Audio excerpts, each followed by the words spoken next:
हाइदोक्पा Matang चादबा high command की अरोनबा थौरांग अमा लेरबरा थाजनरी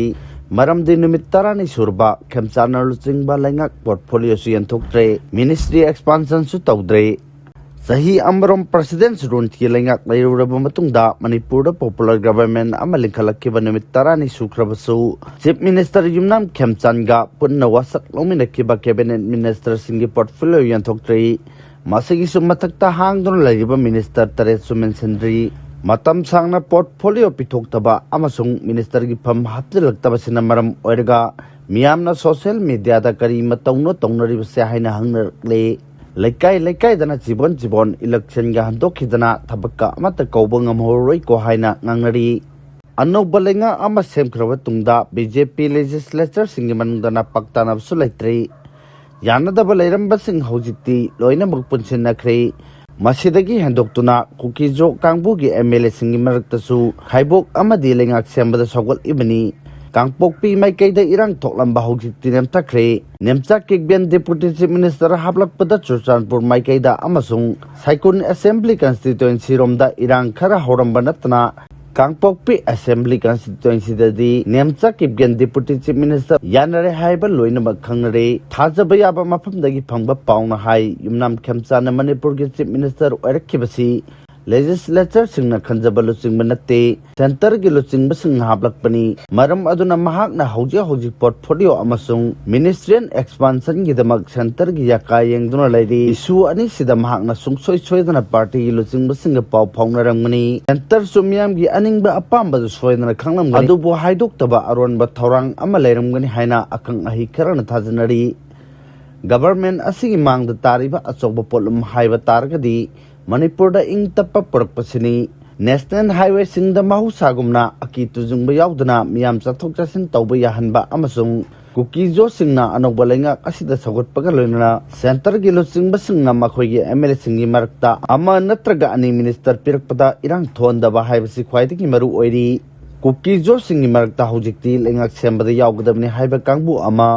यावरोइदबनि हाइबा कांगबु अमा थोरक्ले मखोइबु पुनसिनबा नत्रबसु वासक लौबदा अकाय एतोय थोंदनबा एमएलए ओइरिबा सिंगी मरन मतुमदा अटैक तौरक्तनबा मियामगी एहौला हंदनबा मरु ओइना मार अमसुंग पार्टी कांगबुरोमदा मिजेंग थमलगा सिविल सोसाइटी सिंगा वारी सानरमगनि हाइना थाजनरी हाइरिबा इशू असि खजिक्तंग लेखाइ तारकपदा वासक लोरकनी पोर्टफोलियो सु मथंग यंथोरकनी थाजनरी अंगामी ताबा एरिया सिंगदा कोकिसिंग चंगसिलकपगी थौंग यामना कुपना यंगसिलि हारि अंगामी ताबा एरिया सिंगदा कोकिसिंग चंगसिलकपगी थौंग यामना कुपना यंगसिलि हाइना अंगामी पब्लिक ऑर्गेनाइजेशन एपीओ कोहिमाना थादरक जेरोन अमाना फोंदरकली जेरोल असिना हाई जाख्रोमा पब्लिक ऑर्गेनाइजेशन सीपीओ के प्रेसिडेंट अमुसुंग लुप असिगी लुचिंगबा सिंगदा मौबा विलेज के खुंजा सिंगना उच्चिबा थौंग अदु निंगबा काइनिंगाइनी कांगलुप अनिगी मियोसिंग नुंसी चानन लेमिनबा यानबा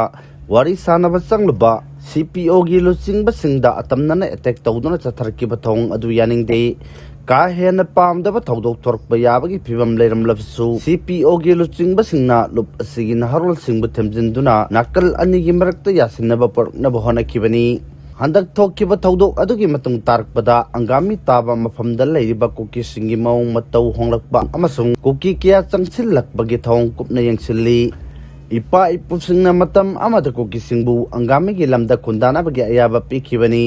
मदुना मरम ओइरगा कांगलुप अनि मतम सांगना नुंसी चानना हिंगमिनदुना लाकपनी हंदक थोरकलिबा थौदोक असिगी मतंगदा मौबा विलेज अमसुंग सीपीओ लुचिंगबा सिंगना पंथबा तौदना वाथोक लोइसिनबा होनरकनी हाइबगी थाजबा लई हाइरी अवांग नोंगपुकी अहानबा इमरजेंसी लैंडिंग फैसिलिटी पीएम न संगाख्रे असम की डिब्रुगढ़ डिस्ट्रिक्ट मनुंग चन लेबा मोरांगदा प्राइम मिनिस्टर नरेंद्र मोदी ने ngasi अवांग नोंगपुकी अहानबा इमरजेंसी लैंडिंग फैसिलिटी संगाख्रे साबुआदा थुंगलबा मतुंगदा प्राइम मिनिस्टर ने इंडियन एयरफोर्स की C-130 जे एयरक्राफ्ट अमा तोंगलगा इमरजेंसी लैंडिंग फैसिलिटी दा थुंखी तेजास सुखोई अमसुंग राफेल याउना फाइटर जेट सिंगी एरियन डिस्प्ले अमा प्राइम मिनिस्टर ने यंखी Assamda lupa crore chama changna semgaliba emergency landing facility amasung military amasung civilian aircraft singi runway oina sinaba yagani. Airport ta aeroplane tabagi khudong chaba leitraba matamda civilian aircraft sin hairiba landing facility asi sizinabagi khudong chaba leigedori. Tan nifu lumba fighter aircraft amadi tan humpudraga mari lumba transport aircraft sin facility as the landing tawbagi khudong chaba leigani.